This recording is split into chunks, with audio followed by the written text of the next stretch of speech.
Welcome to World Suicide Prevention Day special. My name is Kelli Melissa Reinhardt. I am the founder of a nonprofit called Make Mental Health Matter, but also the host of the Make Mental Health Matter show. I'm really creative with names. They got to match. But I am really excited to have this special today. I have special guests who are going to share their experience through attempts and losses to suicide. And so we are going to be talking about some fairly heavy things as we go forward with this special. So I wanted to just caveat that and disclose what I love to do on my show is talk about the things that nobody else wants to talk about because it is important conversations, especially around suicide, suicide prevention, and awareness. And if we're not having the conversations, then a lot of times people feel like they're very alone in their thoughts. They also feel like something's wrong with them. They might have that label of being or feeling crazy. And we're going to talk about how we can really start to break down that stigma and how the words that we use, the phrases or the thoughts that we have around people that have suicidal thoughts, those are some of the conversations that we're going to have today. And then also give you tools and information and maybe some resources along the way so that you know how to help somebody that might be struggling with suicidal thoughts to make sure that it doesn't move into that crisis place when they're taking action behind their thoughts. So I want to preface a couple things before I bring on my special guests. I lost my middle sister, Carrie, to a completed suicide in 2017. And I really didn't have any tools. I didn't understand anything. She had attempted 6 other times, and I wanted to know how I could help her. And so after she died, I went on this journey of getting myself educated as much as I possibly could around mental health and suicide prevention. And that's what I chose to give back to our community and anyone that would really listen to me. I wanted to give them suicide prevention tools and then get to that root cause, which generally is a mental health challenge. It is not always, but it is generally a mental health challenge that leads people to complete the act of suicide. And the ways that we talk about suicide is also very important. So you might have noticed in my story, I said my sister completed suicide. I also sometimes say died by suicide. But those are the words that we want to use instead of committed or successful. Or I've also heard other terms that people throw around. And when we talk about committed, if you think about that word itself, you can be committed to a job. You can be committed to a facility. You can be committing a crime. You can be committing a sin. And that all is very stigmatic. And so we're really trying to shift the verbiage as related to suicide when we talk about it. So the two phrases that, well, I guess there's 3 really, but died by, death by, or completed. And there's still kind of talks in the mental health space about the word completed kind of being on the positive aspect, but it is still a word that I use versus committed. So that's just my brief introduction to the way that we are really going to be talking about our stories. So I want to honor the time of my guests that I have on today, and we're going to kind of do a Hollywood Square style to be able to just share our experience. So without further ado, I would like to bring up David, Melissa, and Carla. Thank you all for being here. Thank you. For having us. Yeah. So I'm going to kind of just go. I told a little bit about my story, but I'm going to kind of go just in a circle and have you all share a little bit about yourselves and your story. And Dave, I'm going to start with you. Okay. Well, Dave Shemetsky, I'm a suicide survivor. I attempted actually 5 years ago, almost to the day of where we're at today, and it was just life was getting to me. There wasn't anything, and I'm one of those people. We hear lots of stories about somebody who jumped off a bridge and was like, "Oh my God, I didn't want to do that." I was very comfortable in my attempt, and when my eyes were closing, I was at peace with my decision at that time. Uh, since that point, obviously, I've put myself in recovery. I regained the strengths that I had beforehand, but I wasn't using it. I was one of those people who was guilty of like having a gym membership and not doing it, going to the gym and expecting results. So I wasn't taking care of myself. And life, happens. And that's really one of the things that I learned. But one of the other things that I learned is I had heard of a voice, and however people want to believe that, it's not my time. And then I'm supposed to go back and talk about it.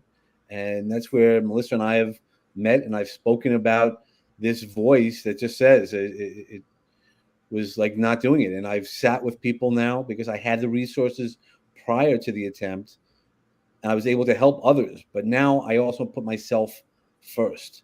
And I know that sometimes sounds selfish, but when we hear those stories of, or when we go on a plane, put the air mask on first. The reason why is we pass out, and then you're not good for anybody else. Same thing with mental health and wellness. I was a caregiver at that time, so I was caregiving for younger children, for my parents, as my dad had just transitioned earlier in the year before. So life will get to us, and I always now work with caregivers and saying, okay, are you taking care of yourself? That's the last thing we do. And now, since that moment, I obviously am still here. I'm very happy that I'm still here, and I've been very successful in those 5 years. So once I got through the things I needed to do with the right resources, I now use my right resources. And that's quickly a short story what I am. So we'll pass it on to somebody else, because I'm sure some of these topics we'll talk about during these next 2 hours. Yeah, and thank you for sharing. And Dave has actually been a guest on my show in the past, so you can always go back and watch his episode. But yes, like he said, we'll talk about a lot more as we move through these 2 hours in this special. And Melissa, I'm going to go to you next. Okay. So, and I don't know if this is a story I've actually told you before, but as a little bit of context. So I grew up in a family of mental challenges. My mother and my sister both suffered from some debilitating depression and anxiety. And my sister was 6 years older than I am. And she used to use the threats of suicide as a call when she was being ignored. And she would say, well, fine, I'll just kill myself and it'll be all your fault. And she did that with me. She did that with her daughter. And we would always come to her rescue and, oh my gosh, please don't do that. And I really developed this view of suicide as being very selfish. And I didn't have a lot of compassion for that, a lot because of my experience with my sister. My sister ended up, I don't actually know if it was fully completed suicide, but she did overdose. And I don't know, and we'll never know for sure. But that was 2016, and then a year later, my cousin, my mother's nephew, I guess, completed suicide. And it was just absolutely devastating to our entire family. He was autistic and just had a lot of challenges, was on some medication that he probably shouldn't have been on, et cetera, et cetera. But it really helped me to, I guess, change my views of what suicide really was all about. I've never actually experienced those dark feelings myself, but I've talked to many people who have, and it is just something that I have spent the last 7 years really trying to learn more about and have more compassion and more understanding for people going through these challenges, because you just never know what someone else is going through. And in this world today, with the divisiveness and the challenges going on, there's so much happening behind the scenes that we may never know about. So I have really learned to be more kind to people and try and understand, where they are and what they're going through. And I think that my experience with my cousin and my sister have really helped bring that along, to the point where I no longer look at it as being selfish. I look at it as something that is in need of compassion, is in need of healing, is in need of help. And I want to do everything that I can to help spread the word about bringing awareness to this very important topic. And thank you for sharing. And Melissa has also been on my show in the past. And something that you said, especially with your sister, I talk about overdose as suicide, because whether they are slowly killing themselves or it happens with an overdose, which is immediate, I truly believe that it is a form of suicide. And that's kind of how I talk about it. So I think that that was a really great point that you brought up. Is I think it should be part of the conversation that we're having, especially when you talk about substance abuse. So thank you so much for sharing. And I'm going to have Carla go now, but I want to also just throw out that the selfish. So I heard both Dave and Melissa say selfish, right? And I often, or used to, think about suicide as being very selfish also, but have learned over time that it's actually selfless. And we'll talk a little bit more about that, but I'm going to let Carla share her story also. Well, I thank you guys. And it's difficult to follow you two because you have such authentic, heartfelt stories. I feel like I should start like having maracas or something to distinguish my story, because all of us have the same kind of grief and the same kind of experience that we're sharing today. I have my own stories with it, and I think the thing that I have found the most difficult in my own life, being adopted by a loving family that I just didn't fit in with. And it was just very clear when you're a child, you understand what's going on. It was very clear that there was something that was unacceptable about me growing up. So I just always tried to be other people, to the point where my mom would make a joke. There's an old Woody Allen film called Zelig, and it's a psychiatric patient who takes on all of the characteristics of the people around him because he doesn't have a core identity. And it was sort of a joke in my family, ha ha ha, Carla doesn't have a core identity. Well, that's really, really, really, really, really difficult. And when things get to the point where the needs of the self have been unmet, unhonored, you feel like the pariah, you feel like the black sheep, you don't want to reach out to the people that have been there for you before, because you don't want to bore them. You don't want to overwhelm them. You don't want them to say, stop being a victim. The thing with suicide is, when it's an option in your life, as it had been for my life, most of it, you're not planning for the future in the way that you did before.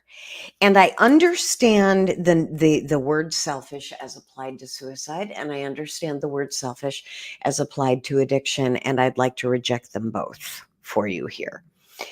When we and our neurophysiology, stuff happens to us in our lives.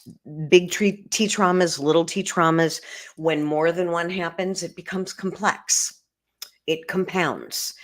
And we get into neural cycles in the way that we think, that we can do a lot of mindfulness practices and prayer and all of these things and community resources and support groups. But there's this loop that torments us because it's our survival instinct saying, this is really hard and nobody wants you around anyway. And maybe this is the best thing. And it's not at all selfish. It's my feelings hurt so much they're intolerable. And I haven't received any notice from anybody. Please stay. Please hang on. The curiosity of, you guys both mentioned earlier, we don't know what's going on in people's lives. And that's really, we need to keep at the fore, because we don't know if somebody's parent died. We don't know if they lost a job, that we don't know if they lost all of their money. Today is a crazy time of life. And I always like to give people the benefit of the doubt when they're cutting me off in traffic because they've obviously got someplace they need to go. I remember the times when I've been upset in my life and running my son around to his activities. I really needed to use the bathroom, and I wasn't sure I was going to make it out of the car to use the bathroom. So I let people cut in front of me, and I say, thank you for doing this safely. I don't know what your story is, so how dare I assess you as selfish? That's not my place. That's not my right. So my suicide journey, I've never succeeded, thank God. And I've been accused of not really meaning it because I didn't try hard enough to the point where I died. And that was a medical professional that said, oh, you must not have really meant it. Decades of my life have gone by where very few people I open the door to, and they're thrilled to see me. And that's because I'm a lot of different things that I love to do. I'm expressive. I am not afraid to sing in front of people, speak in front of people. I'm not afraid to stand up for people. And I'm not small, but my family culture doesn't support that. And as a child, I internalized that I was probably wrong, that everybody kind of had this schema that I was, we don't really want to deal too much with that. We'll help a little bit, but damn, she's really troubled. Let's cut her off. I will assert to you that that is the way to ensure a successful suicide attempt. And the only reason it hasn't happened for me is because at one point in time, there was another person in my household who tackled me and took the knife out of my hand. So when it comes to suicide, tiny interventions, like, I hate to hear you say that because I miss you so much. What can I help you with? That keeps me alive from Tuesday to Wednesday sometimes. And it's like that for all of us. Thank you, Carla, for sharing that. Thank you. And I know I have actually been on Carla's show, and she'll come on my show eventually also. But I just really appreciate you talking about the word selfish, because it is, I think, as we talk about suicide, and I hear it so often, that a lot of people feel like anybody that does die by suicide is very selfish. But as we know, those of us that really understand the world of suicide prevention, and then also those that have attempted or have had somebody in their lives that has died by suicide, we all know that it's not selfish. So thank you for expressing how you reject that word and really sharing your story. Vehemently. Thank you. Yeah. So I know, so Melissa's only going to be able to hang on for just a little bit. So I want to shift down to you, Melissa, And the question that's coming up in my head, and as a suicide survivor, or a lost to suicide survivor, I'm like, what do we call them? Um, my so the question that I have, because it's something for me, and I'm wondering how you feel also, but in society today, oftentimes, because we're about a year apart on our loss, and people come up to me still, and actually Dave and I think had talked about this at one point, but they come up to me and they say, I'm so sorry for your loss. And for me, that is almost a trigger in my brain because it takes me back to 7 years ago. And I also have the thing that pops in my head that I'm like, well, you didn't do anything to me. Why are you saying sorry? I think in today's culture we say sorry a lot. And it's kind of almost like when you talk to veterans, you're like, thank you for your service. And they're like, well, I'm just doing my job, right? Like it kind of goes hand in hand when you talk to people. So I'm curious, how do you feel when people come up to you and say, I'm so sorry for your loss? Because it is probably different for all of us. That's a very good question, and I will address it from a little different standpoint. So I was diagnosed with breast cancer last year, and to me, it turned out to be an absolute blessing because it allowed me to make a lot of changes in my life and really become aware of the beauty of life. And people would continually say, I'm so sorry. I'm so sorry. And I would a lot of times just say, well, what are you sorry for? But I have learned through that experience and through, the death of my mom and the death of my sister, that death and disease are a very hard thing for people to understand if they have not been in that place. Yeah.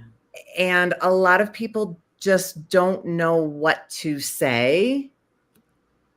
I actually think a lot of times there is nothing to say, that just being with the person and holding space for them sometimes is all that they really need. And I got that my niece, when I told her that, I was diagnosed with cancer, and her initial response was, well, I've always prided myself on the fact that I could put no family history of cancer on all of my medical forms, and now I can't do that anymore. And I just looked at her like, I don't care. Like, this is my life here. And, and then she apologized. And she's like, I'm so sorry. I don't know what to say. Like, this is out of the blue. And just some of the reactions that I've gotten from people over the years and over this last time, it really makes me see that people just don't know what to say. And they feel like by saying, I'm sorry for your loss, that they are offering compassion or just saying what they think is the right thing because they don't know what to say. So it doesn't trigger me. It more just helps reinforce that. And I have gotten a lot better with just giving people grace and saying thank you, even though that may not be what I want to hear, but trying to explain to someone that that's not necessarily the best thing to say, then sometimes it just makes them feel worse, and then they don't say anything. So honestly, like I said, I just try and give people grace and say thank you, because they're at least trying, even if they're not saying what we think is the right thing to say. Mm-hmm. Yeah. And I also, I mean, I do try to give people grace and be like, I know it's part of like giving and receiving, and I have to allow them to give and I have to receive it. But I guess that's just a question that kind of pops in my head. And I love just having the conversation and exploring how people feel when others say that. And one for me, a lot of times I just say, oh man, that sucks. Like, because the journey of losing somebody to suicide sucks, right? Like, it's not a journey that I ever want anyone to experience. And then also being in those places, right? Like when we're talking about the attempt, which both Dave and Carla has shared, is that like being in that place sucks, right? Like it's not that anybody wants to be there, but you get, as Dave said, like you get comfortable in your decision because of where you're at in life. And so oftentimes I even catch myself that I'm like writing a message and I'm like, I'm so sorry. And then I was like, am I sorry? I'm not sorry. And I kind of backpedal and I'm like, that really sounds like it's hard, or gosh, that sucks. It like, and then I catch myself, I'm like, I'm sorry that you have to follow this journey. But I think in that way, that's more of an empathetic way of like, gosh, now you have to go along this journey that is not the most fun journey. So I was just curious. And I don't know, Dave or Carla, if you wanted to chime in as related to what people say when they know, whether they know that you have attempted before or just everything that you've been through in your lives. Dave, I'd like to hear from you first. Okay, I want to give you that the same. So for me, I love when people say that, because then it opens a conversation, and I really think I know we need to talk about it. We need to not hide behind it, because statistically speaking, 89% of suicide attempts are unsuccessful, and that means there's a lot of us in the world who are hiding and create additional shame because, I joke about it, is that when I was in my active doing it, I had 3 attempts and I wasn't good. So I said, okay, I'm now not good at that. So we won't do that. We won't do that anymore. But to make a joke out of it, but it's not a joke, but we need to go back to those things of why is this happening? It really is. And I think Melissa had said it. We want the pain to stop. It's not that I want to be out of my situation, is more along the lines. And that's the other conversation that we have to have. And if we don't make that safe space within, and sometimes just sitting there with somebody and letting them say all the things that's going through their mind, that's a real challenge.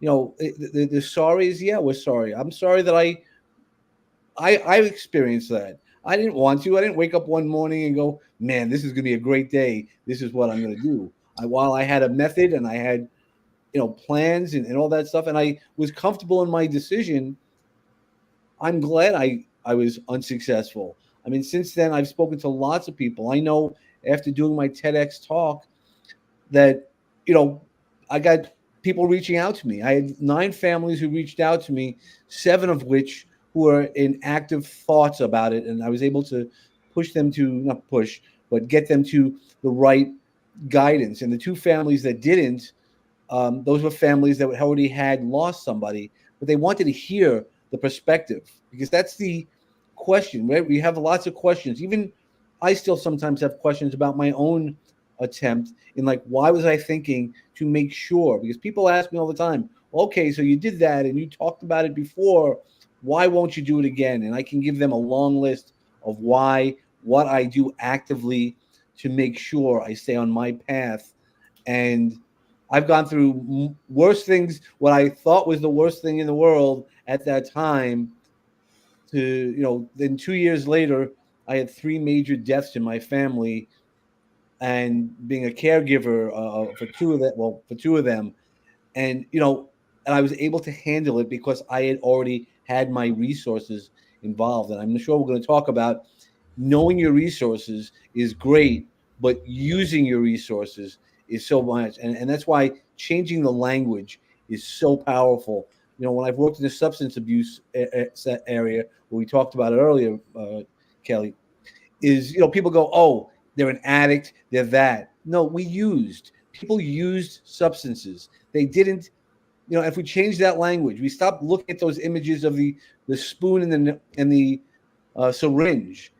It's things that we use, because actually, while heroin and fentanyl are a huge problem, guess what? It was the opioid use, especially in my neighborhood, it was the number one death in the country of overdoses in Massapequa, but it was all opioids. It was a lot of the opioids, right? They broke it down, don't get me wrong, but it all stems from something completely different than just a addict that we want to hear, right? We want to hear that you're dirty and you're not dirty. You're just used, right? If you're overweight, you use food, right? We do a lot of things, and that's the same type of language that I hope that we get to with mental wellness, because it's wellness. It's like anything else. Why should we hide? We don't hide when we're overweight. We can still not feel great about it, but taking the language and switching it differently is so powerful because then you can work on that. Yeah. Thank you for bringing in those resources, and we'll talk about those. But I want to give Carla a chance to also just You know, share what you were thinking. I have a question then. For people like me who are meaning well, what would the words be? Like, Kelly, you shared with us, if you were familiar with somebody, the kinds of things that you would reflect back to them. For a stranger, if I saw you, I was part of the congregation at the church, and I came up to you, what would be a better sentence?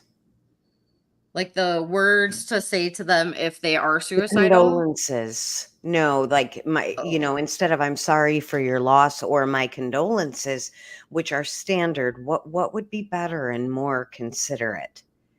Yeah, a lot of times, I mean, I guess for me, like I was saying, is I oftentimes, because the way that I feel it is, like, I think it sucks, right? Like, it just sucks when you lose somebody, especially to suicide.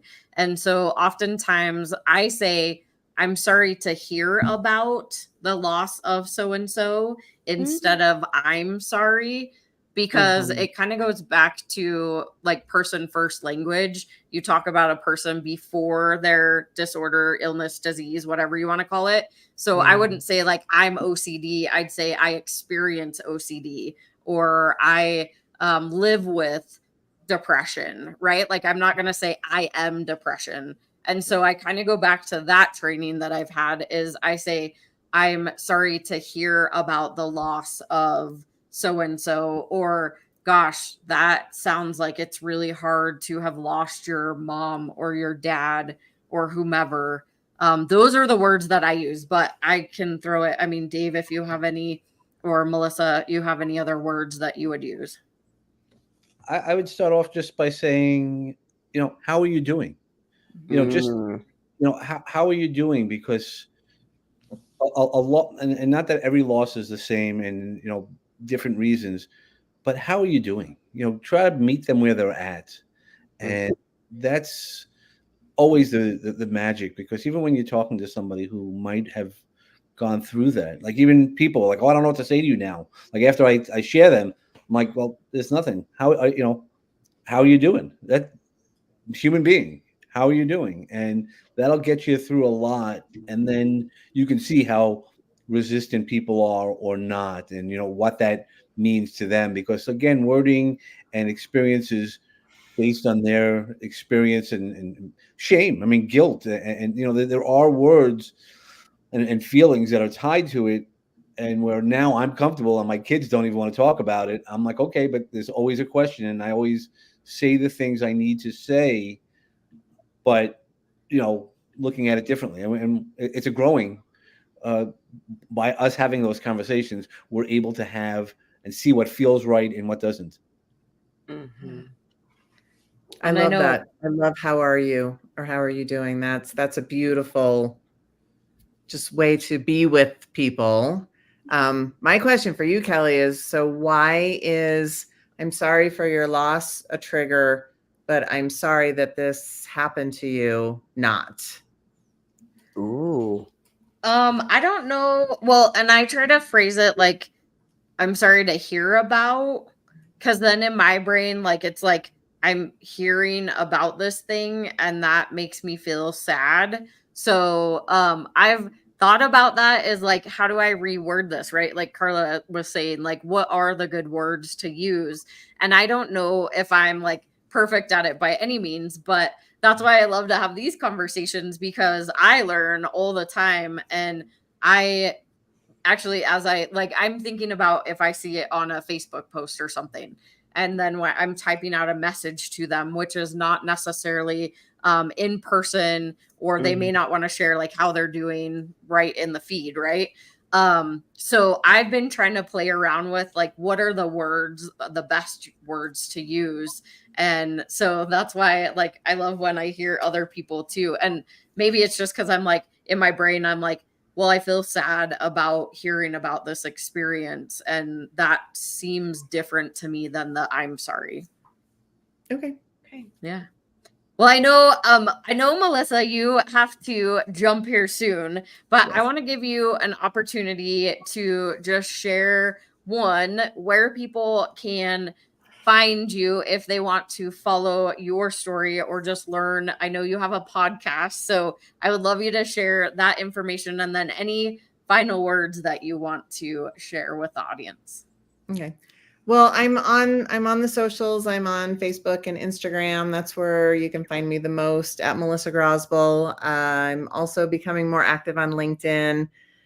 I do have a website. It's melissagrosboll.com, and there it is. And my podcast is called The Many Faces of Cancer. It's a weekly podcast where I interview people who have been on a cancer journey, whether they're survivors or caregivers or family or friends. And you can always check that out wherever you get your podcasts, or we have a YouTube channel with all of the interviews on there as well. As far as final words, this is just, thank you so much, Kelly, for doing this and for continuing to bring awareness. You and I met, probably 4 years ago or so. And my previous business, we did a lot together to raise awareness and raise funds. And, more conversations like this need to happen. I think the more we can, I don't want to say normalize it, but the more we can have normal conversations about this, the less stigma there's going to be, and the more opportunities for people to be able to get help and get better. So I just thank you. Thank you for all that you do for all of us and all of those out there who really need you. So that's about all I got to say. Thank you. I know I was like, Melissa, come be on the show. And she's like, what am I doing? So thank you for jumping in, because I knew that your story and your experience would be very valuable. So I really appreciate you jumping in. And one more time, Melissa's website is down at the bottom here. You can go check her out, follow her, listen to the podcast. But thank you so much for being here. And we're going to go to our quick first sponsored break. And once we get back from that, we'll chat more with Dave and Carla. So we'll be back right after this quick sponsored break.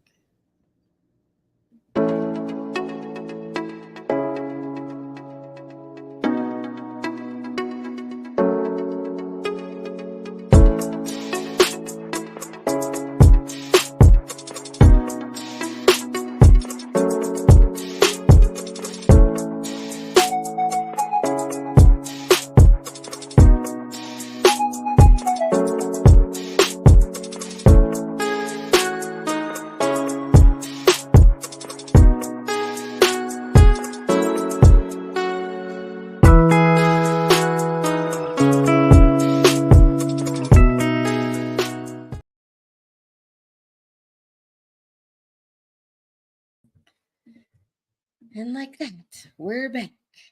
I was not getting us up on the screen fast enough, but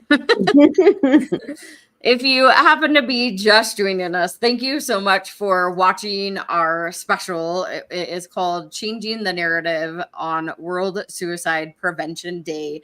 We are talking about suicide and how we can really break down the stigma as related to mental health, substance use, and suicidal ideation, also attempts, and then how it is with somebody who has attempted, but then also those of us that have lost somebody to suicide, and having this open dialogue conversation about suicide in general. And I really truly believe, like Melissa just said, is that when we start to have more conversations, we're going to start breaking down that stigma and really showing that it's okay to have thoughts pop into your head that may not be thoughts that you think you would have thoughts, right? There are many people, as Carla even said earlier, not alluded to, you said earlier, that suicide has been an option a good chunk of your life. And it's been something that you have throughout life considered and attempted. And there's these thoughts that, well, both of you actually said that, well, I'm not very successful at that, right? Or I haven't been successful. And that's where, when I was talking about earlier in the very intro, I was talking about the words that we use as related to suicide. And oftentimes people do say successful or committed. And we're really trying to get away from those, because what about those people that attempted that were not successful, right? Now you're adding this extra pressure onto them of like, well, if I can't be successful at this, like what can I be successful at? Or it just keeps adding that pressure. And I know my sister had attempted 6 other times, and we were just in this cycle. We were in this cycle of putting her into a 72-hour hold. And then she at one point went into a mental health facility, which she said the right things. They let her out. And then, the cycle started over again. But it was about 5 years in between the last time that our family knew she attempted up to the point that she died by suicide. And we didn't see any of the signs. Normally, it was like my sister would call us and she'd say, I love you. You're a great mom. Tell my kids I love them, blah, blah, right? Like it was something. And then we'd go and we'd dial 911. We'd get her stomach pumped, and then we would start the cycle again. So there was always a warning sign for us at that point. But when she died by suicide, I feel like I didn't know, and maybe it was more that I had the blinders on, because as I look in retrospect, I noticed that my sister was very upkept. She was somebody who would come to all of our family events with her hair done, her makeup done. And I look at the Christmas before she passed, and she looked very disheveled and she looked very tired. She also was diagnosed with MS, and she was always in a lot of pain at that point in her life. And so I can look in retrospect and see those signs, and I'm sure I heard some of the symptoms, but I just didn't pay attention. So now that I have these new eyes, these new resources, and I know Dave talked about having more resources now than he did prior, that's something that we may, as we shift into different parts of our life, we gain these resources. So that was a long-winded intro into a question that I wanted to ask both of you, because with those times that you felt suicidal, were there moments that you maybe like you noticed something was kind of off with you, or did anybody in your aura happen to notice anything that may have been like different? That's a really excellent question. Do you want me to take that first, Dave? Yeah, please. Over the course of my life, it was something to be tended to and put away. And gosh, my mom was such a powerful woman, such an important woman in mental health. And if she had time, she could come over and talk to me and maybe lay in bed with me and maybe play with my hair a little bit. But it was always, you got to just get your stuff together because we have to keep custody of your son, honey. You gotta like step up now because we got to keep custody of this little boy. And it went from not having the support for before I had the little boy, for whatever the reason was, to now we want you to get better so that you keep custody. And that, being an adopted child, was like, you never even cared. Now you have a grandchild. That was probably not at all what she was meaning at the time, but that's what I felt in my wound.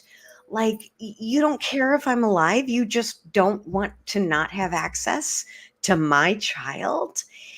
People don't know what the hell they're doing. And we cannot blame them because culture doesn't allow us to do it. And that's why this conversation is important. And what we need to understand is that aberrant behavior never occurs in a vacuum. We might have one brain out of every 5 million that's born with a little bit of tweak to be a bad dude. These are normal developmental processes that we can support. We have the data over the entire lifespan. And my latest mantra, which is not as loving and ministry or oriented as mine usually tend to be, is how dare you? How dare you from without judge something which you don't even want to know? How dare you? So, as a suicide survivor, as a person who has considered suicide among my options my entire life, and the reason that I never did was because I knew that I couldn't leave my son with that legacy, and I wanted this trauma to stop in this generation. I've been completely ostracized and shunned from my family of origin, from my biological family, from my step family. And I'm still doing it and having this because it's important. It's more than me. It's more than my lack of comfort. It's more than how ugly it is and how ashamed I feel telling this narrative. It's bigger than that, because if somebody is out there right now feeling these things, they have 3 of us on the screen right now who are going to help you make it through, who have ways we are going to contact you. Now, I never got that. And for me, it was like, well, if you're stupid enough and selfish enough to do it, then do it. And where is the humanity in that? How did we as a culture go so wrong from understanding that we need our families to believing that if it's a deficit, if we express even the tiniest ask for help, how dare we think that this is an acceptable way to promote human wellness? It isn't. And people are dying every day. And the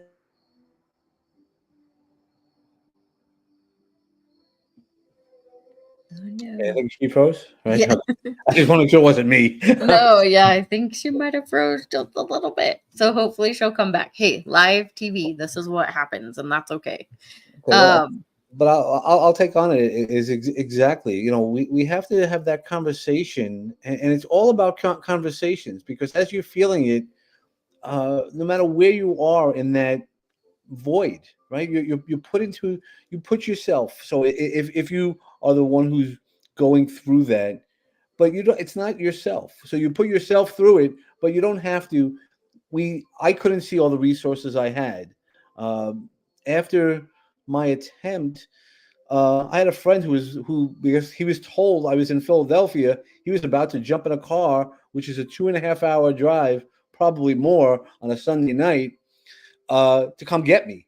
And and where my situation was different, where I was comfortable, I wrote 50 letters. I told people there was nothing they could have done. There weren't any tells. Now that I was going through some immense emotional things, so that they could have been like, okay, I get it, but not to the point where I might have been doing that.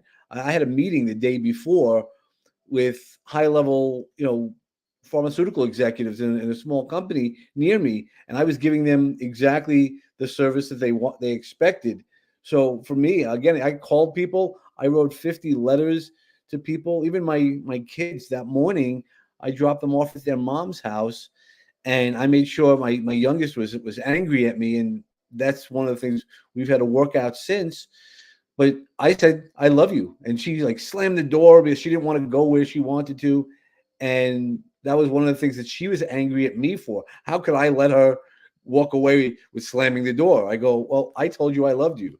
Like what you heard, and you know, and you know that wasn't my intentions. I was being told lots of things. So having different conversations, and that's where having those, putting love into every conversation and telling people. Now I make people completely uncomfortable by saying I love you. I go and you know, male, female, and I go, it's not romantic. It's not. It's a unconditional that no matter what you're doing or what you've done, I still love you. And I had a conversation prior to my attempt with my blended daughter, and I tried to understand. And you only can meet people where they're at. I think you were talking about that earlier, and people don't understand it because society has taught us completely different. Yeah, and it was kind of when you said that you make people uncomfortable by telling them you love them. I know I had a friend group at one point in time, like we all, and we still were like, I love you, I love you. And there are certain friends that I am always saying I love you. And I know with my husband, he's like, why do you tell your friends that you love them? And I was like, it's not like a romantic way. It's just that I love them and I appreciate them being in my life. But then there's other friends that I'm like, I don't know if I would say it to you. Like in the back of my head, I'm like, I don't know if I would say it to them, but I love that you just talked about how you will say it to everybody, right? And make them sometimes uncomfortable with having that said to them. And maybe, I mean, it really isn't necessarily like uncomfortable. Maybe it's something within them that they're not hearing that potentially. Yeah. For sure. And, you know, even with my own kids, I sometimes, when they're home, because they're now in college, you know, when they're home, I just walk in the door, you know, I knock on their door and, you know, walk in and I go, I love you. I'm not hearing, and I'm not expecting to hear it back. Like, I don't want to just go, hey, Kelly, I love you. And then you're like, okay, Dave, I love you. You know, like, you know, it's okay if you don't feel those things or that makes you feel uncomfortable. I'm wishing the best for you with nothing, you know, that's the type of love I'm talking about is, unconditional is I'm giving you love. I'm giving you something, not waiting for it to come back to me because I need it. I'm giving you love. And that's why I still send out to love to everybody. I have a list at night when I do my meditations, you know, because one of the things I learned during my suicide attempt that I really wasn't taking care of myself and mentally. Well, I was taking care of myself as best physically. I was able to do everything, but I wasn't putting that air mask on Dave enough. And now that's why I make sure I go to my acupuncturist, which is one of my resources. I shut off the world for an hour when I go to acupuncture, and that's it. I do my meditations in the morning. And there's lots of people who like, well, why do you send me these messages? I go, are they, you know, like, are they making you feel uncomfortable? And again, it goes back to somebody else. If it's making you feel uncomfortable, why? And have that conversation, because maybe I just need to say that to somebody. And that was a conversation I had with somebody because their husband didn't, you know, why are you sending my wife all these things? I'm like, okay, I'm sorry. Like, I'm not trying. Believe me, it's, as somebody who's been cheated on, I'm not about to be that. I know what it feels like. I would never be in a situation like that. And that's where we have those conversations about learning what we want, how we can help each other through and really become stronger. I am now much more stronger than I had ever been in my life. Mental health, and we still make mistakes. Somebody cuts me off, I might yell, and then I'll reset myself much quicker. I use my tools, and or sometimes see the less good behavior that we, you know, that's happening. Yeah, and that's we'll shift into like talking about the resources too. I'm going to see if Carla can make her way back also, but Um, I So I think that having the conversation about attempting suicide, how we get to that point of, and I mean, you said it is that you felt comfortable in what you were about to do. Also, you made your daughter mad, and I know my sister sent her kids off to their friend's house. I don't know if she made them mad by any means, but um it's like she had gotten in a fight with our eldest sister months prior. I mean, they were like really close and they weren't talking at all, and it was like she was slowly pulling away from the people that mattered the most to her. And that would have been a sign that we could have noticed. I know for me, I had a newborn, so I had to take care of my son, and I didn't pay attention to that. And it wasn't something that I would have recognized at that point. But now, again, looking retrospect, it was definitely one of those things that I probably could have acknowledged and had that conversation with her of, hey, what's going on? Or, hey, I'm noticing that you're picking fights with everybody. And I'm noticing that you are looking really tired, or whatever it might be, right? I also am of the mind that I don't live in the shoulda, coulda, woulda, hoodoo, voodoo, we doos, as I call them. And I want to just move forward and how I can help people. But I'm not perfect by any means. I definitely Yeah, have the moments like you said. yeah, perfection is an illusion, and that's what I keep telling people. Perfection is in one moment in time. Think about a baseball game. You can have a perfect game, and the next time that person pitches, it starts back at 0-0. Okay, so perfection doesn't last. I mean, a mountain could be perfected, right? It's perfected, and then what happens? Erosion. That's just life. So, and that's where we need to manage that erosion in our lives and our wellness. And when we're not taking care of our wellness, we're not able to rebound as much. Again, I talk about often, and my TEDx talk was about being the phoenix rise, and that we all have a phoenix within ourselves, which is 100% true. But the more important part is not to always go back to the ashes, or even when we're in the ashes, it doesn't have to feel like ashes. And and then there's still going to be days. So again, 9 days out of 10, you might feel great. It's that one day. Accept that and receive it, because there might be another message around that. And that's the powerful part, is having our mindset change and know how we move through it, and using our resources, acknowledging what's going on, and having those communications. So like now, today, when I talk to people, I'm like, man, this is a crappy day. And I'm like, I'm fine. Like, I feel I need to. My friends are like, yeah, I know, you're not that same person. I'm like, yeah, but I still want to make sure they have the safety that I'm not. I mean, they would never know. I mean, even the day before, I had lots of conversations and phone calls, and I was just saying, hey, just want to tell you I love you, and that's it. So you wouldn't know anybody. But if somebody's looking for that hook to talk about it, that opens up. And that's why having those conversations. I've had calls with people, and you also have to listen. This one other thing, and I'm glad Carla's back.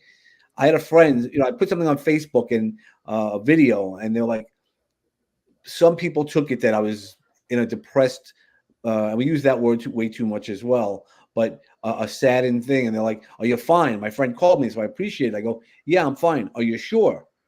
Yeah, I'm sure. And then he asked me a third time, and I go, okay, I'm not fine. Now what are you going to do? Because we also need to know what that next plan is. If somebody says, no, I'm not fine, then what do you do? And I go, I am fine. But thank you for checking. And after one or two times, we have to figure it out. And for our own good, just know that we've done the best we can in every situation. And, whatever happens is out of our control. Yeah, and you made a really good point there. And Carla, you came back, yay! I'm like, she'll make it back. She'll get back in. It's Hopping fine. in. Yes, Yeah. that's okay.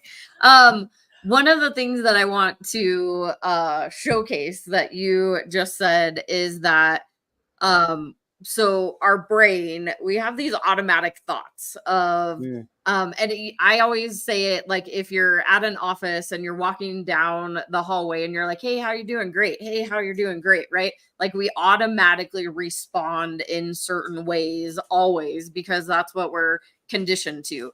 And generally, the first time we say something, it's a false or fake answer, because we're like, well, I don't really want to tell them what's going on. Or you're like, I'm fine. They're not going to ask me any other questions, right? But if you ask them again, then our brain goes into a little more trust, and they're like, oh, well, maybe they do actually want to know. And then sometimes on that second is that when we actually tell them what's truly going on. And I know, Dave, you said it took about 3 times, but you're now understanding that that person really truly wants to know. And it's not a, hey, I'm fine. It's a, hey, I can tell you're not fine, so I'm going to ask you again. And that's actually how I train people when I teach them how to ask the questions about suicide, which is something that I will share also. But I teach them to do it twice in a row. And I'm probably one of the only instructors that does that when I train these classes. But I also know the brain and how the brain works. And so I like to share with people is that when you're talking to somebody and maybe that first response is like, yeah, I'm fine. And you're like, are you? Right. And then ask them again, because it's not going to hurt. And then maybe you might have to ask them a third time to get the right answer. And the questions, so I will share them now, but the questions that we ask based off of if somebody's having suicidal thoughts is, are you thinking about suicide?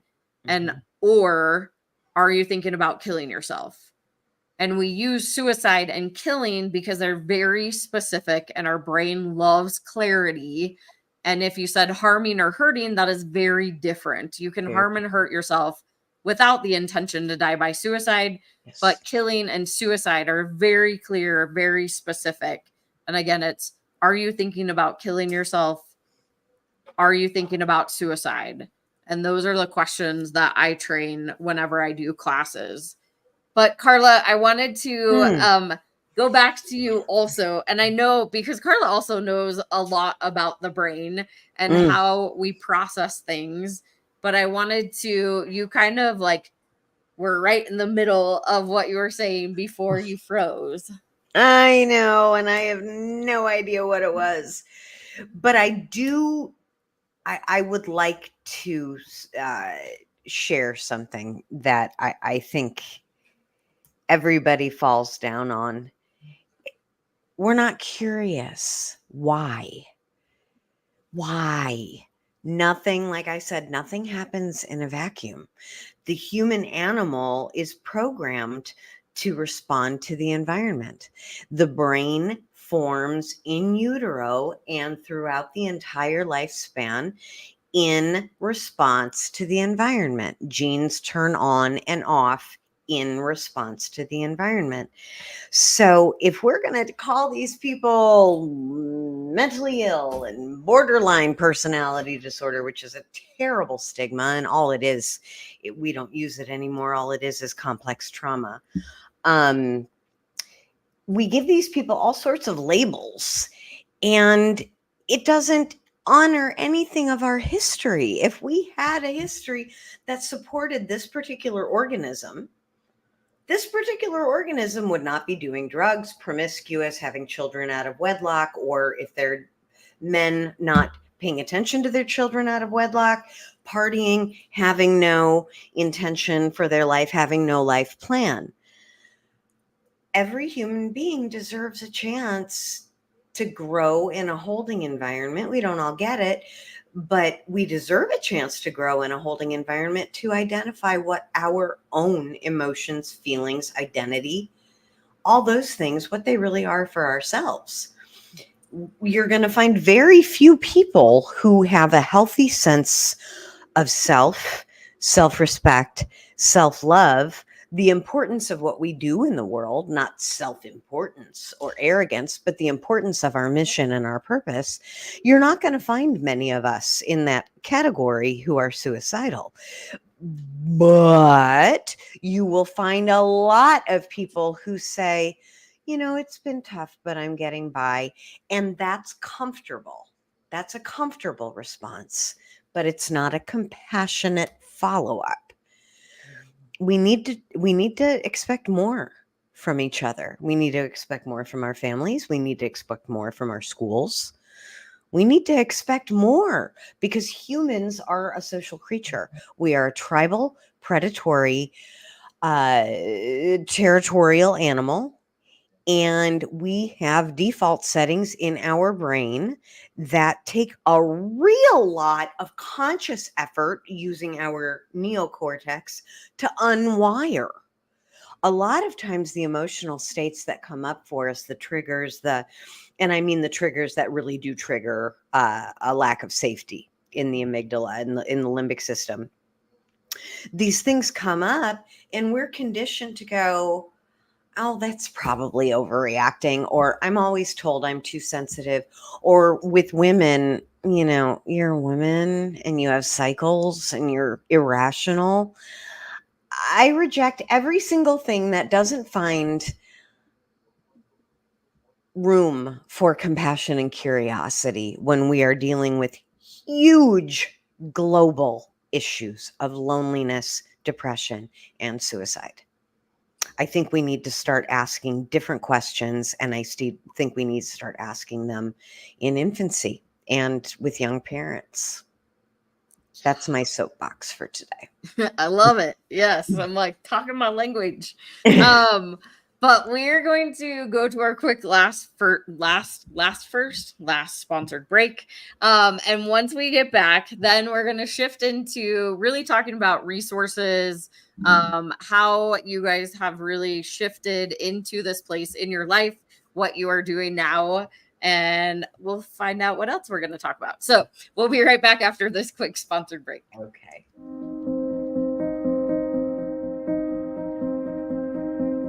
I lost my middle sister, Carrie, to a completed suicide on February 20th, 2017. My story, Oliver, it isn't unique. I am a domestic violence survivor and a recovering addict. For 14 years, I was in active addiction. And because of Kelli and the work that she does and the opportunity to have my voice heard, I was able to stay clean and sober and have hit a year. I'm still here. And if it wasn't for Kelli answering my call the day that I thought I was going to take my life.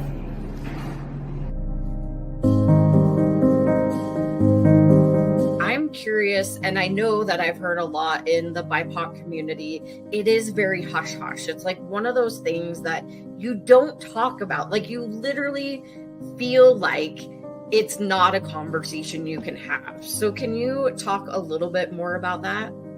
First, shout out to Kelli, because I'm glad that she asked the question.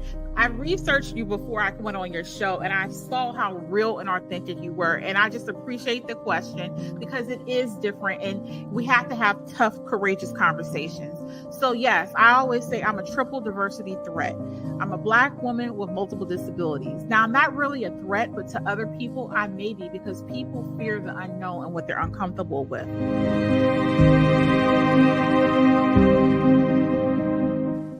Kelli's passionate commitment to mental health awareness is a beautiful thing.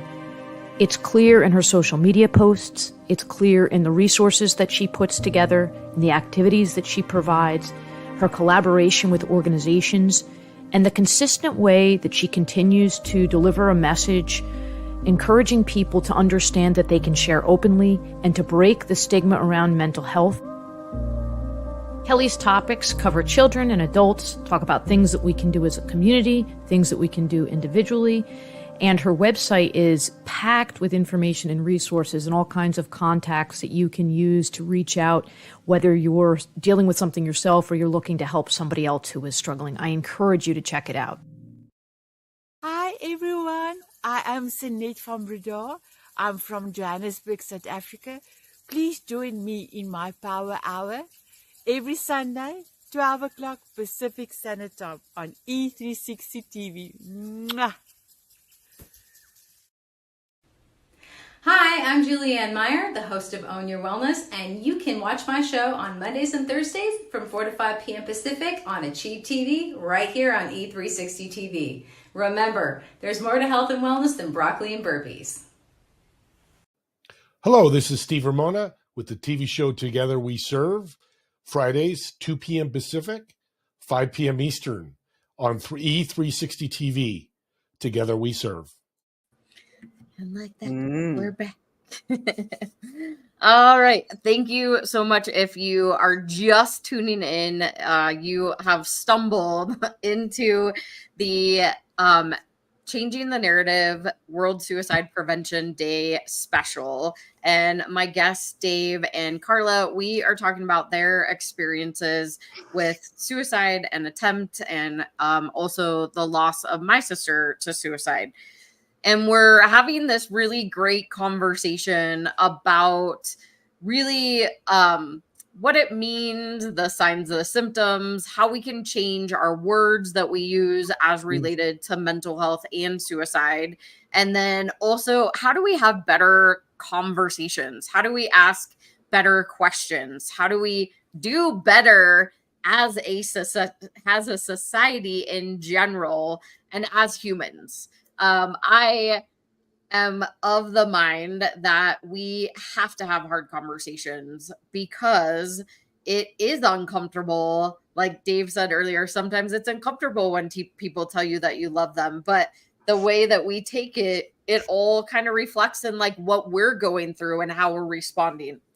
So I wanted to shift now into talking about resources, talking about where you're at now in your lives and what kind of resources you have brought into your life that have been helpful for you. So if anybody is out there that might be struggling with suicidal ideation and they're on that border of action, or maybe they've thought about it, or they are having these thoughts and they're not sure what to do with them. So I'm going to start with Dave, if you would like to share just a little bit about the resources that have been helpful for you, and also knowing these are all, again, suggestions. Everything works differently for everybody, but at least this can open up the conversation into resources.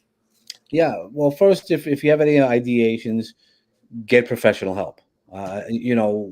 No matter what, talk to people. Even if it's not a professional, get somebody there. And there's a big difference between the ideation and then a plan, and that you're able to carry it out.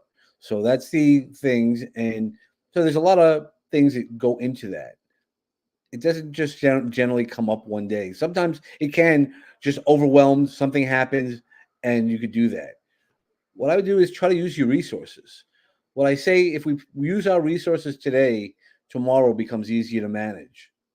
And to give you that example is, so again, 5 years ago, I attempted suicide. So it was right before the pandemic. It was 2019. Got through the pandemic. The worst thing was that I had to be by myself. I did a lot of internal work that I knew how to do because I was working with people who had challenges. I had worked with veterans who had trauma in their lives and people who had trauma in their lives. I was trained to handle that and help them. So I was doing it all. I was like, thinking, and I had the ICTA disease, and I talk about it all the time. I know that already. And that's what ICTA it means. It's an abbreviation. It's an acronym. I know that already. Yeah, I got it. Yeah, I had a bad day today. Just let me deal with it. Let me go get a substance. Let me go get a what. Are you using your resources in appropriate ways? And what your resources are? Are you aware to what your resources are? A lot of people don't know their resources. I don't know what to do. Nobody can work.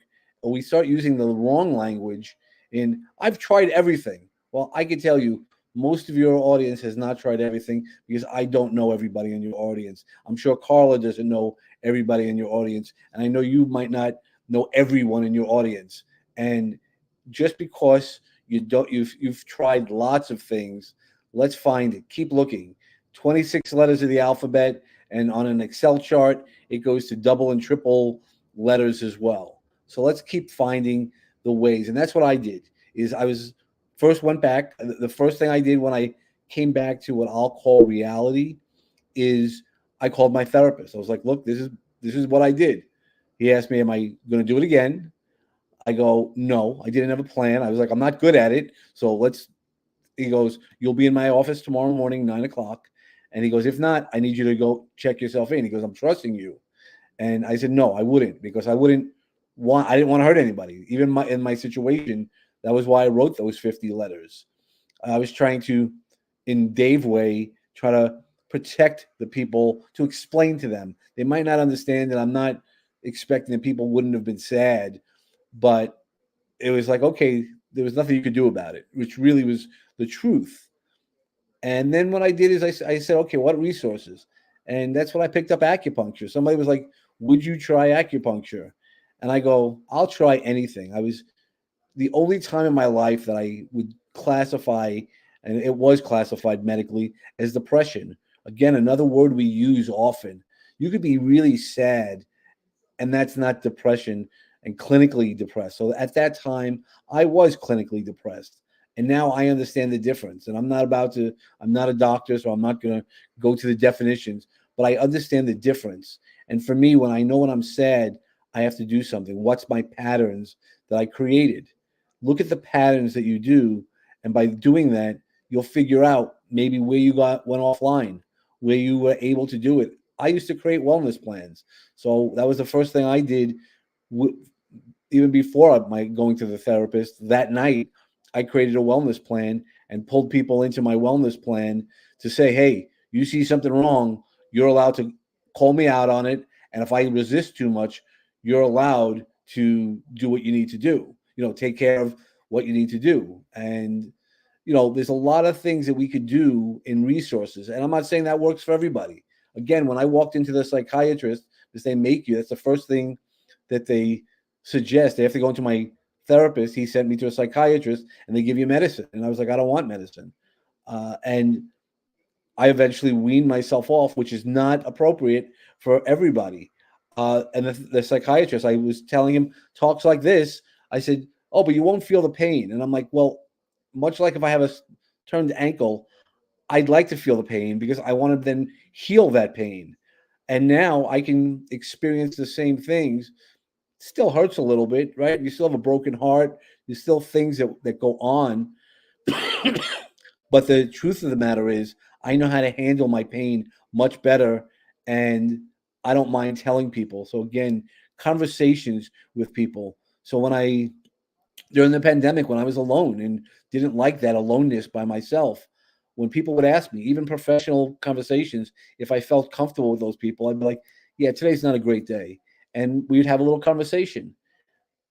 And that's what I do. That's why when that friend called me up and was after the third time, I'm like, no, I'm not okay. Now what are you going to do? Because we also should have a plan when we're not okay for ourselves as well as, and be honest with ourselves. That was where I am brutally honest with myself. So using those resources, I know what I have to do to go out there. Sometimes it's just a walk in the park, grounding myself back into with nature, or doing something that I want to do, including just Facebook at times, is just doing something that's going to be mindless, that's not going to bring you down. And that's where Facebook is not helpful, is because sometimes we then compare ourselves to others. Do something that's going to be positive if you feel it's going to be positive. And if not, then find another resources. There's a million resources, including people like Kelly, myself, and others. Yeah. And I guess I should have kind of prefaced also, looks like we lost Carla again. She'll be back. So resources, when we talk about resources, it can be either internal or external, right? So we have resources inside ourselves, like our mind, our heart, our gut. We have maybe knowledge or skills or things that we have learned in the past, right? So there's resources inside ourselves. And then when we talk about external resources, those could be like acupuncture or taking a walk or getting grounded. So anything outside your body. I guess I should have prefaced that. Sometimes I say that people are like, what are you talking about resources? Like, am I going to call somebody, which could be also a resource, right? But we also have those internal resources, which was, you talked about both of them. And I think it's important for people to understand is that when we become more resourceful, we can tap into those things, which is helpful in certain situations. And I know for myself, because after my sister passed, I talk about that first year really about it was like a blur. It was, I felt like I was in a fog, and my coping mechanism is just keep going. I just keep going. And as I said earlier, I had newborn. Well, he was like a year and a half old at the time when my sister passed. And then he had seizures on the day of my sister's celebration of life. And so I was living in fear, which I didn't know was what was happening to me. And I ultimately like locked two traumas together. So I locked his seizures and I locked my sister's death together in this one memory, which ultimately like not manifested, but it just showed up in my body as fear. And I literally was just pushing everybody away, including my family, including my son. I was pushing him away, and I would go 0 to red in 2.5 seconds because I was so scared of losing somebody else that was close to me that I was allowing that fear to rule my life. And that whole first year, I just kept going because I thought that's what I needed to do. I thought I needed to be strong. I thought I needed to be the one in our family that took care of everything because I didn't want my mom to have to take care of it. But what I found was that actually drained me more than anything. And I hit what I call the virtual wall. And I finally had to go talk to a professional. I had to take time off work. I had to take care of myself because I was surviving. I wasn't even living at all. And then when I was able to really tap into myself and understand that fear was the thing that was ruling my life, luckily I found this amazing community that helped lift me up versus drag me down. And they showed me neurolinguistic programming, which is a different modality, a different type of coaching and therapy modality. But I was able to change that fear. I changed it from fear into curiosity. And that was kind of what set me on this journey of understanding myself, understanding that I wanted more education as related to mental health and suicide prevention, and that I wanted to serve and give back to others because I didn't want to live the way that I was living at that moment. Well, surviving, right? Like not even living. And I hear that often with people that whether they have attempted or they have lost somebody, I mean, really any type of loss, it doesn't necessarily have to be suicide. But I think that when you lose somebody to suicide, there's just a different journey that you go on because unlike you, Dave, we didn't have letters. We didn't have anything. I mean, we tried to break into my sister's phone and then we actually tried too many times and it erased all the data. So even the mobile carrier couldn't recover anything off of her phone. And we would assume that maybe she would have written something, but we just had the recollections of the person that was with her the night before and then her boyfriend at the time. Like that's all we got. We got the police report, which told us a little bit more of a backstory. But ultimately, like we didn't have that in our family. And so there's a lot of unanswered questions. And I think there's even more for my niece and my nephew and them having to grow up without their mom. Ooh, gonna get me. Yeah. I think that just understanding that we all go through different journeys, right? We all have these resources that are within ourselves that are external to us, and that we can really move through whatever experience we've been through. So thank you very much for sharing the resources that you have used. I gave you a couple of the ones that I have used. The other ones are education, just learning, learning, learning as much as I possibly can. And so I'm gonna go back to Carla. Oh my gosh. If I don't get cut off again, and if I do, I won't come back on. I don't want to keep disrupting you. Oh no, you're good. You are good. I'm like, you froze again, but I want to hear what you have to say. Keep We'll coming. see. Yeah. She'll come back. I know she'll come back because I do want to. I want to so- hear what resources she has also. yeah, hopefully she does come back. But one of the resources that I use, and I talk about it all the time, that actually Carla had mentioned earlier about amygdala based, because a lot of that is our flight or fight response system. And one of the things I do is talk about our reset button. And the reason why I'm rubbing my hands is something just as simple as that, in a small way, will help us reset ourselves from a heightened act than to be able to calm ourselves down. That's how I got through the first couple of weeks. I already was trained in doing the modality. That's where my therapist was like, you know what to do. And I did, besides the sessions that I had to get me through it. That was among the things that I did, because it creates delta waves in our brain, which are the brain waves we use when we go to sleep.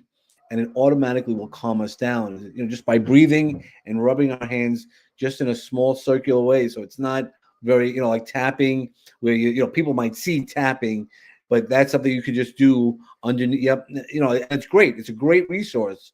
So again, where your resources, know them where, and find more resources.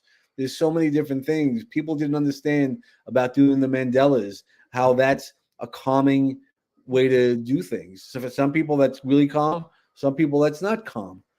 You have to find what you want to do.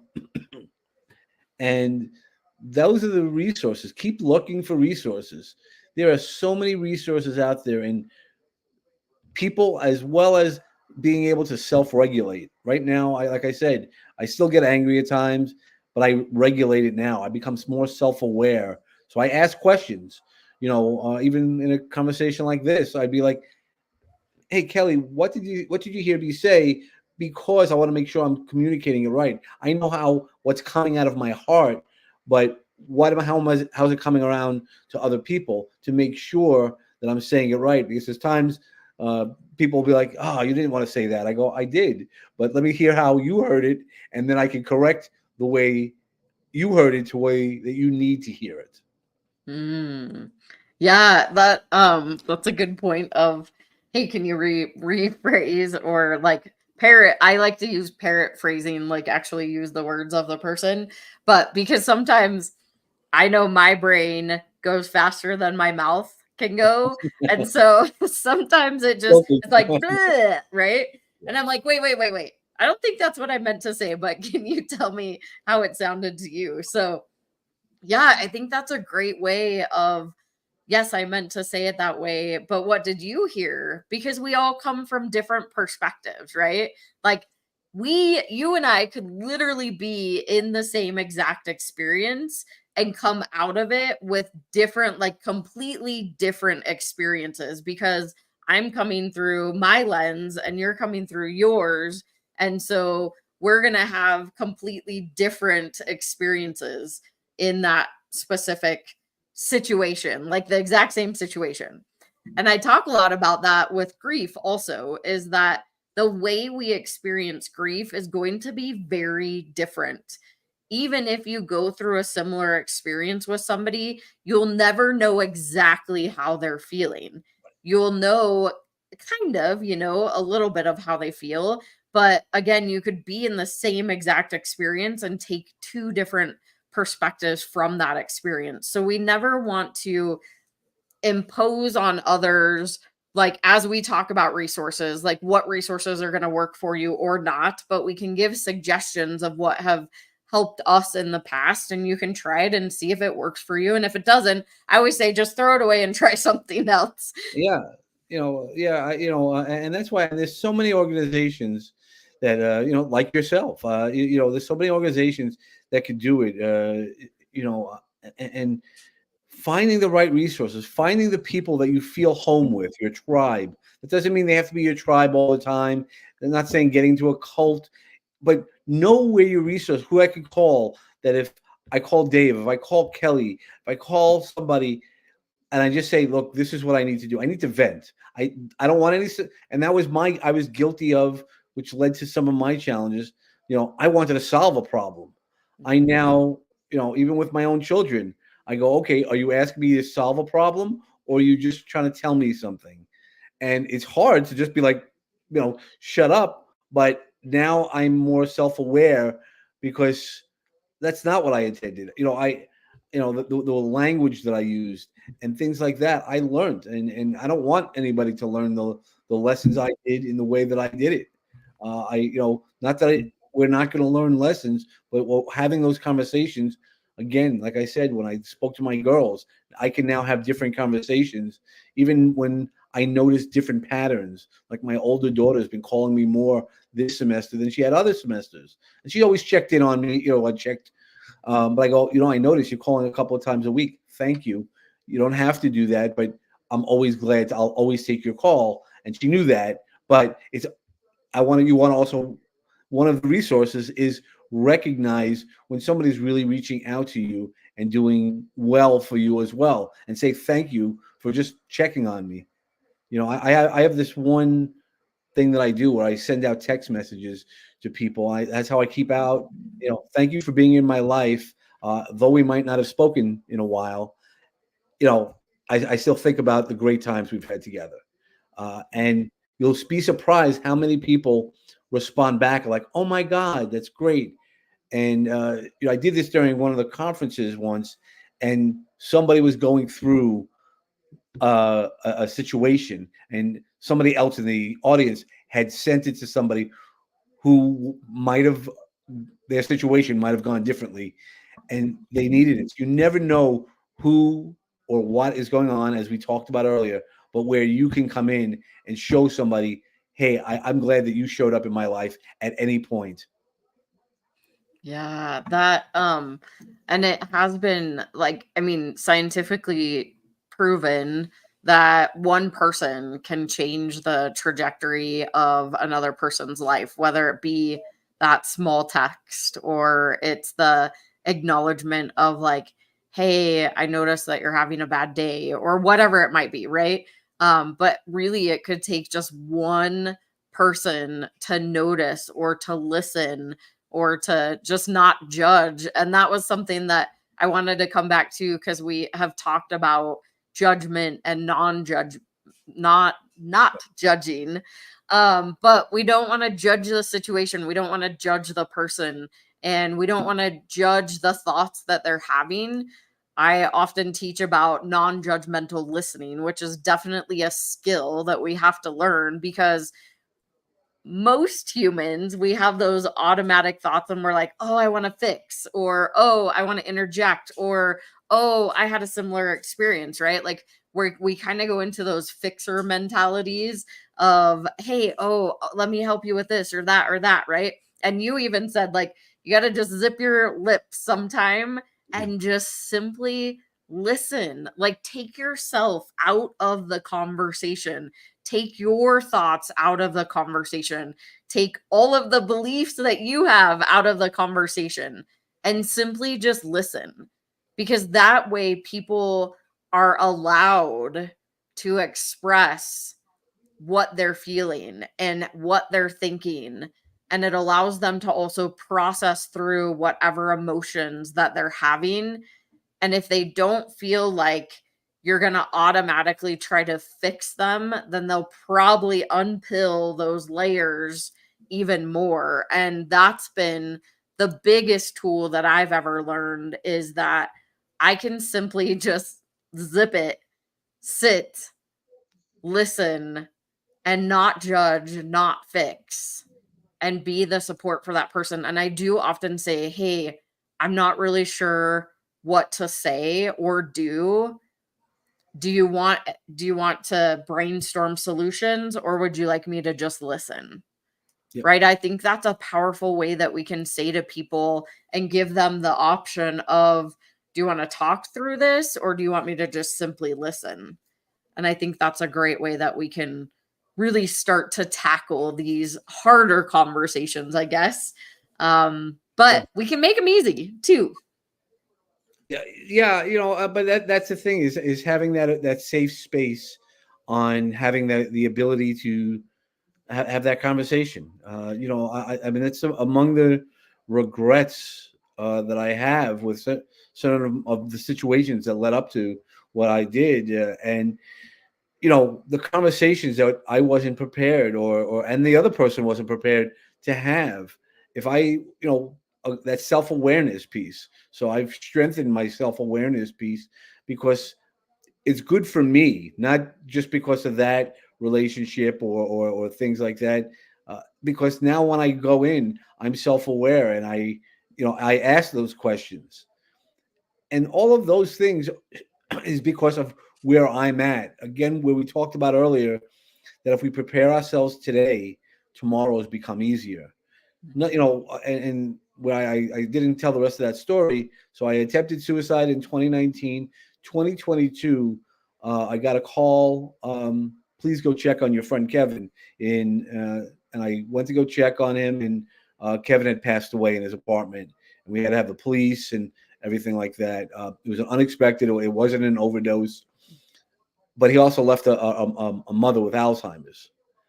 And I always promised him, he had no family. Hey, I got you back. If you go away with your girlfriend, I'll take care of mom. He had a full-time caregiver, but I would be the responsible one. But now he was dead. And what did I do? I stepped up, and I took care of his mom for 6 months while my own mom was deteriorating, as she was. So that was a very heavy year. But because I had done the work and I knew my resources, while it was still difficult, I still was able to manage it where I couldn't have managed it 2 years ago. 2 years ago, nobody would have ever wanted to be near me. They all would have ran, but I handled everything the best I could. Was everything perfect? No, but I handled it really good. And the people that were around me were like, wow, I can't believe that you handled that, because you didn't even walk around telling people. I was like, I knew how to handle it. I knew at that point, what I needed. I even reached out to my therapist, who I hadn't been seeing, but I was like, look, I just need to kind of reassess myself, which is also a powerful resource, is to reassess ourselves. Where are we at? How are we really feeling? Being honest with ourselves. Those are the power pieces. Yeah. And thank you for sharing the rest of that story. So I am curious, and I want you to, I mean, if you have any additional, I know we've talked through a lot of things about resources, what has been helpful for you. I know you also work with people. So can you just share a little bit of information about how you help others, and then share what or where people can find you specifically to follow you, and any final thoughts that you might have?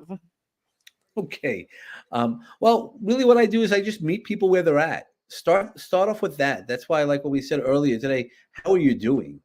Meet people where they're at, and then you can move it from there. And you can go to that space where you're saying, I'm sorry, right? Maybe they need to hear, because they're feeling vulnerable about it, and they need to feel heard. You can identify. So that's what I do. And I've turned a lot of the business I do is to help people get stories out there. So I help people write books, get on stages, or create their own podcasts, because it's our voices that become our most powerful thing. The legacy that we can leave is the voices that we put out there, the communications, the feelings, so people know what we do, what we say, and it helps. And sometimes nobody has to see any of that. Not everything has to be public. Another story that I wrote is when I was preparing some speeches, I wrote what I call writing down the bones. Is I just wrote it, everything, no grammatical, no anything that I felt, boom, I put it in. Turned out to be about 35 pages. And I remember then going into my backyard, and I put it into the fire pit, and I watched it burn, sent it up to the universe. And it felt like such a release, while there still was sadness around the events, but I was able to release some things. So there's a lot of different ways to find that release. I find writing. I wrote my book Redemption based on I was going through something. I was feeling really dark, not going to hurt myself, but still not feeling great. I said, okay, how can I turn these feelings into something else? And I didn't have to show it to people, but then I did. And people were like, oh, you got to publish that. People would love it. And people did love it. So you got to find your resources, how to move that energy, because a lot of times we'll feel damned. And if you think about it, like the old Beaver Rivers situation, it gets dammed, it gets blocked. Where does that energy need to go? Move your energy in a way that you feel comfortable, and it doesn't have to be shown to the world. You don't have to tell everybody your story. You don't have to do. You get to control it and keep it as small as possible. So when I work with people, we try to chunk it down.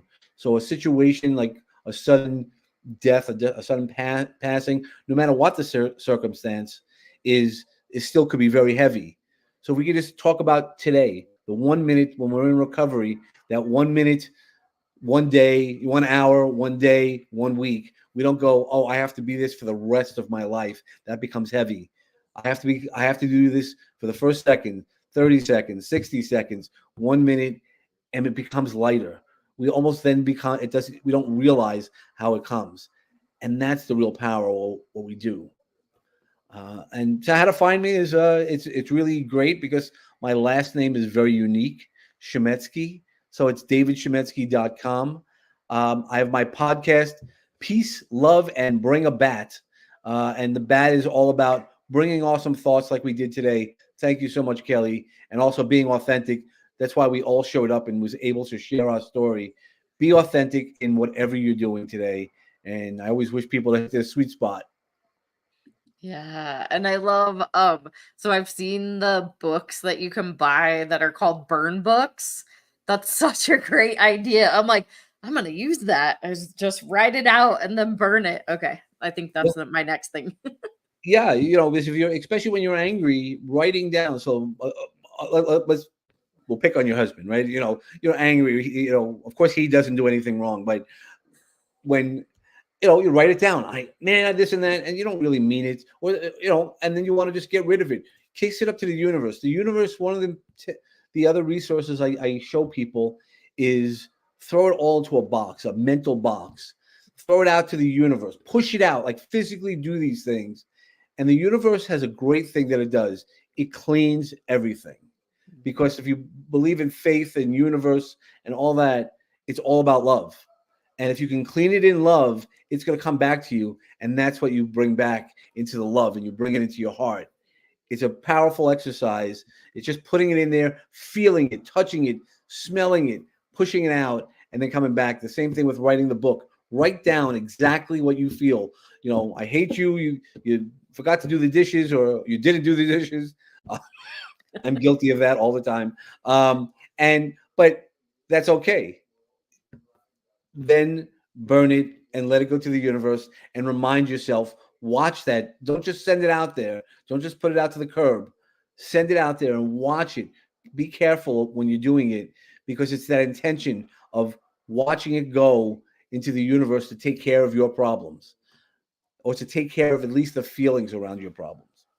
I love that. And one more time. So David Shemensky, did I say that right? Shemensky, yeah. Shemensky, okay. .com. And then I'm going to also put up Carla. So it's the CarlaSueCollective.com. She also has a show on E360 TV. Again, I talked about it a little earlier. I was on that. I was actually on Dave's show too. So we do a lot of swapping of shows, but this was such a great conversation. Thank you so much for being vulnerable and sharing your story in a way that people can really resonate. So I so appreciate you being one of the guests for today's special. And I just so appreciate you. Thank you so much. I mean, like I was told when I was, in the active act, I'm supposed to talk about it. So thank you for allowing me, your audience, and the time to share with you, because it is really important. And that is one of the most important things I do, is make sure that people feel comfortable and know that there's other alternatives and what can happen when you give the universe a chance. Yeah. Amazing. Thank you so much.